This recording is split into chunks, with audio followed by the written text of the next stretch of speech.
alcohol actually isn't the real problem. It's the coping mechanism that you never learned that's the problem. Most people think alcoholism is about drinking too much. It's actually not at all. It's about a nervous system that never truly learned safety, and a brain that discovered that alcohol was the fastest way to feel okay, was the hack, the shortcut. If you've ever asked yourself, why can't I stop? Why do I drink more than I mean to? Why am I not happy sober? This video is going to explain everything that you were never told. And I promise you, there is nothing wrong with you. Not at all. No part of you is broken. You just never learned the skills that your nervous system needed. So by the end of this video, you're going to understand why you drink and what to do next.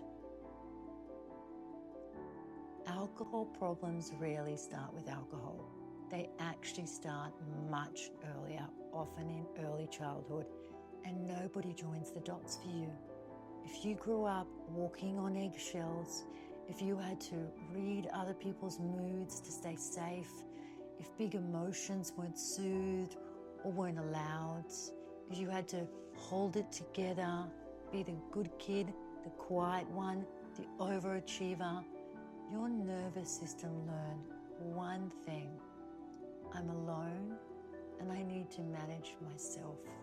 So you develop survival strategies. Perfectionism, people-pleasing, shutting down, escaping or restricting your food, just to feel you could manage, But these aren't actually personality traits. They're protective behaviors from a childhood without emotional safety. And later, alcohol enters the picture. So what alcohol actually does to your brain? Alcohol isn't fun juice. It's a chemical regulator. It boosts dopamine, it slows the brain, it numbs overwhelming emotions, it quietens shame, fear, anxiety, and loneliness. For a dysregulated nervous system, that relief feels like oxygen. It feels like the first moment your body isn't bracing. So your brain learns very quickly, this works, this fixes the feeling. And again, not because you're weak or broken, because alcohol instantly delivered the safety that you never felt. And here's the part that nobody explains. Most people don't lose control at drink number 8. They lose control at drink number 1. And that first drink doesn't cause the problem. It reveals it. If your nervous system is already dysregulated, if dopamine is already low, if stress is high, if shame is deep, one drink tells the brain, oh, thank God, more of that. Your reward system overrides your intentions. Your body chases relief, not rebellion. This is alcohol use disorder. It's not black and white.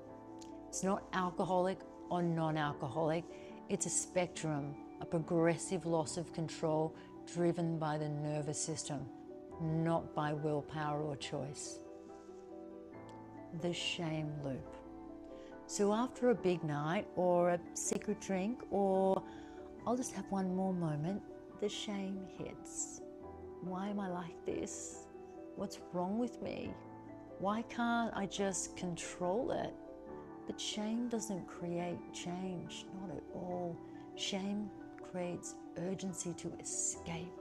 Your brain thinks the problem is you, so it tries to numb you.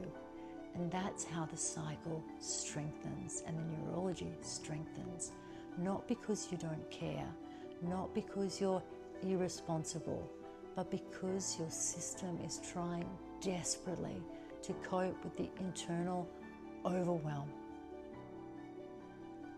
The hidden link with anorexia and eating disorders. Now, this part is never talked about, but every woman in recovery knows it. The link between anorexia, eating disorders, and drinking is huge and almost completely hidden. Why? Because restriction and drinking are two sides of the same wound. Both regulate overwhelming emotion. Both give the brain a sense of control. Both soothe a nervous system that never learned safety. Women swap between them all the time, or do both. I did both, and it's not random. It's the same childhood survival code showing up in different ways. So this isn't two problems, it's one wound with two coping strategies. Why early sobriety feels so flat. If you stop drinking and you're thinking, I'm sober, but I'm not happy, I feel flat, I feel numb, I feel bored, agitated, empty, there's nothing wrong with you. Your brain is simply recalibrating. Your emotions are thawing, you're finding homeostasis. Your nervous system is learning how to feel without shutting down or running away. Joy doesn't return immediately, unfortunately. It returns when the pain starts leaving the body. Sobriety removes alcohol. Recovery teaches your body how to feel safe again, how to get better at feeling. I'd love to have you here as part of our community. And then what actually heals it? So how do you heal the real problem?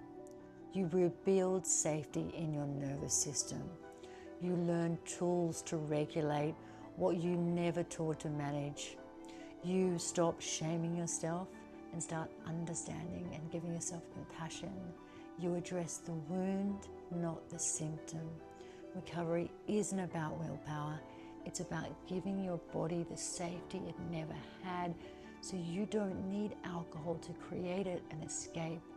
If this video has made something click, I've created an entire question series that answers all the things we're all a bit too ashamed to ask. You know, why can't I stop at one? Why do I drink when I'm stressed or lonely? Why am I not happy sober? What's the link with anorexia? So check out this series. It will help you understand the patterns that your body is repeating, or any of the other videos. And if you're ready for the deeper work, I'm right here with you, where compassion meets science in recovery. I didn't mention I'm Kylie Butler, I'm a recovery coach, trained educator, and an alcoholic in recovery, trying to help you understand addiction through compassion and science. So please do subscribe, like, share, leave a comment below. I respond to every comment personally.